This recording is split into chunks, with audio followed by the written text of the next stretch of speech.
during the Biden administration when they were trying to roll out the vaccine program. While they're trying to push that program, they also tried to censor anyone who was basically arguing against it. And they pushed us super hard to take down things that were true, right? I mean, they basically pushed us and said, anything that says that vaccines might have side effects, you basically need to take down. And I was just like, well, we're not going to do that. Like, we're clearly not going to do that. I mean, that is kind of inarguably true. Let's take a listen. Of walking away from fact checking, as well as not reporting anything having to do with discrimination regarding the TPS, I find to be just contrary to American justice, the way we talk about one another. Telling the truth matters. I mean, I know I'm on national television, but you all are local reporters and national reporters. This is not a legit, real question, but what do you think? You think it doesn't matter that they let be printed where millions of people read it, things that are simply not true? I mean, I don't know what that's all about. It's just completely contrary to everything America's about. We want to tell the truth. We haven't always done it as a nation, but we want to tell the truth. And the idea that, a billionaire can buy something and say, by the way, from this point on, we're not gonna fact check anything. And when you have millions of people going online, reading this stuff, it is, anyway, I think it's really shameful. Mr. President, do you regret your decision to run for re-election? President-elect Trump's thrilled by the news of Facebook standing up for free speech.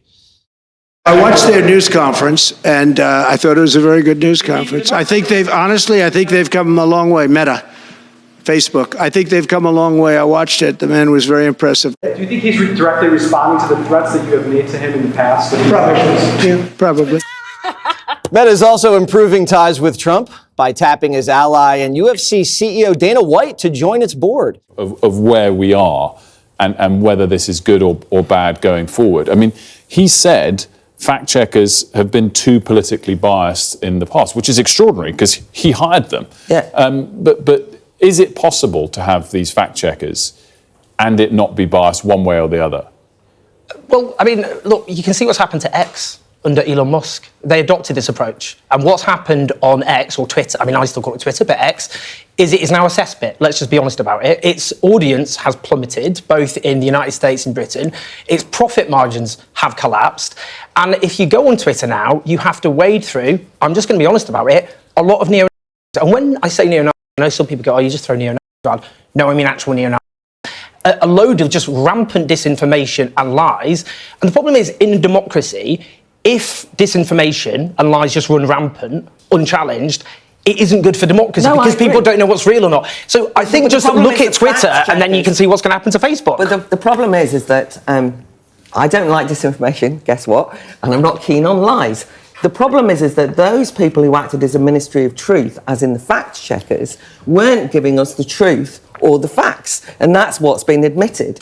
And so consequently, I would prefer to trust the users of those sites to be able to wade through a lot of trash, I agree, in order to make their minds up. And the point about community notes is that it gives people an opportunity to challenge. Now, what happened before was that you were basically told, if the fact checker said this is not a fact and removed it, and you challenged it, you were then accused of disinformation and being one of those liars who was probably working for the Russians. It was all very confusing, but one way or another you were smeared. But Claire, this way a dispute can occur, and I think that a healthy part of democracy is hearing a wide range of voices and working out who the neo are and who the people who are just labelled far right for political weaponisation. But I think when you look at the Joe Rogan podcast and he talks about, they're yelling at us and they're forcing us to do these things. This only scratches the surface. Facebook built a portal for feds to log in to their company so they could flag misinformation. It has long been known, over a decade, that the federal government, the FBI, the CIA, I think the NSA, had backdoor access to Facebook as well as many other companies. So when Zuckerberg comes out and he's all, oh man, they were yelling at us and putting this pressure. We had no choice to do it. You're only saying that now because the news and the information got leaked over a long and hard-fought battle where activists, real journalists, were exposing them for having done this. Now they're giving us the light vanilla version of, they were just having us censor this COVID stuff. No. Let me ask you a question, Mark Zuckerberg.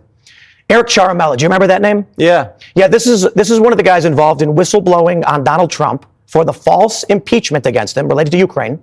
And there was a period where if you went on Facebook and typed that name in any context, they would delete it without notification, no warning, no rule violation. That is extreme censorship, because covering up that name hid a news story of historical significance. We can talk about the laptop. That affected an election, massively important. I just felt like Mark Zuckerberg needs to stay alive for the next 4 years. He didn't know what else to do. He went to Mar-a-Lago. He kissed the ring. He donated $1 million to the inauguration coming up. But listen, you cannot forget those moments with Dana White walking with Donald Trump into those wrestling events. It took your breath away to see everybody there cheering on Dana and Donald Trump. Mark Zuckerberg wants in. He's not a fool. He wants Meta to stay alive for the next 4 years. You don't know what the Trump effect could be. Who do they have? They don't have anybody. They've been desperate to ice out anybody who could compete with their established order. And they don't have Newsom anymore. Is Newsom salvageable at this point? When that video came out and Newsom was asked by Anderson Cooper, where's the water? And he said, they're figuring it out. That said right there, Newsom said, I am the governor and I have no idea what's going on in my state. That picture of him with his hands in his back pockets staring at the fire, he's toast. The fire stuff hits me really personally. I have a lot of friends deeply affected by it, and I don't want to sound crass. I see these natural disasters happen in the country, the hurricanes, and I feel for these people. And this may sound a little selfish, but when I have family and friends that are living in those hills, and I don't know if they're alive or dead, it hits me twice as hard.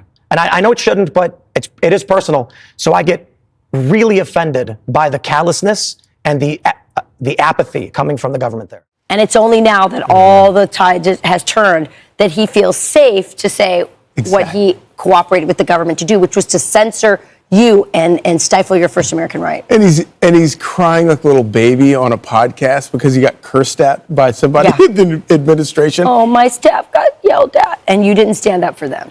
No, I think you're 100% right. He's weak, and he's going. He's now bending to the new direction of the wind, which, by the way, also includes Meta, Facebook's parent company, doing away with a lot of DEI stuff. You know, they've taken tampons out of the men's restroom at Meta, and they're doing away with what DEI. will we do?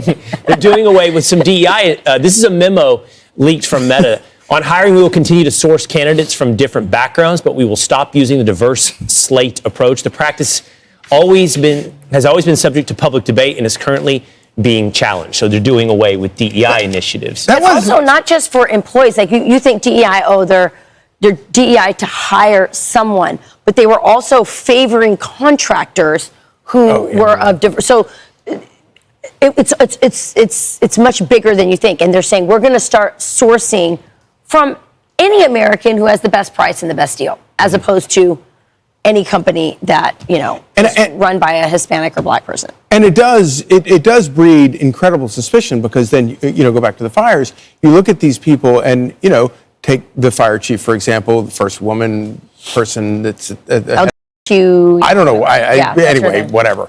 And so, but the point is that, maybe she's the greatest fire chief on earth. But now that the city is burning to the ground, everybody's going, well, obviously this was probably a DEI hire, and it just breeds this suspicion. Yes. It makes you like if you're Ben Carson and you're a brilliant surgeon, but because you're black, you get accused of, people assume that you got there not by earning it because of affirmative action. Yeah, and it's a pernicious, even in the best cases, it's pernicious.